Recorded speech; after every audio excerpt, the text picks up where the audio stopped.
আমি আজকে মশার সাথে সাক্ষাৎ করলাম। মানে আমি তাদেরকে জিজ্ঞেস করলাম, তোমরা ময়লা পানিতে ডিম পারো না কেন? মশা বলল, কারণ ভালো পানিতে ডিম পারলে মানুষ সিদ্ধ করে খেয়ে নিতে পারে।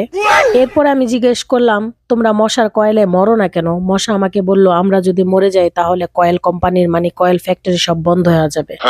আমি আবার তাদেরকে প্রশ্ন করলাম, তোমরা মানুষের কানের কাছে এসে ঘ্যান ঘ্যান করো কেন? মশা বলল, কারণ মানুষের পায়ের কাছে বা অন্য কোথাও যদি ঘ্যান ঘ্যান করি তাহলে মানুষ শুনতে পায় না। তারপরে আমি তাদেরকে জিজ্ঞেস করলাম, আচ্ছা আমি শুনেছি পুরুষ মশারা নাকি রক্ত খায় না, তাহলে ওরা কি খায়? মশা আমাকে উত্তরে বলল, পুরুষ মশা বউয়ের বকা খায়।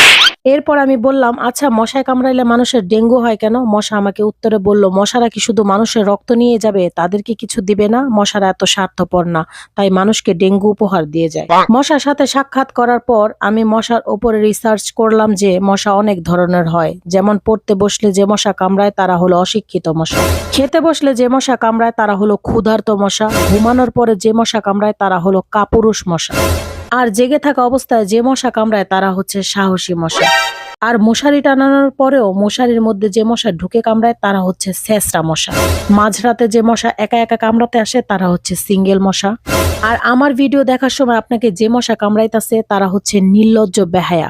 কারণ নিজেদের আত্মকাহিনী শোনার পরও যে মশা এখনো চুপ থাকে নেই, তাদের বিবেক এখনো জেগে ওঠে নেই, ওই মশা হচ্ছে নির্লজ্জ। তো আজকের ভিডিও এই পর্যন্তই। সবাই ভালো থাকবেন, সুস্থ থাকবেন, টাটা।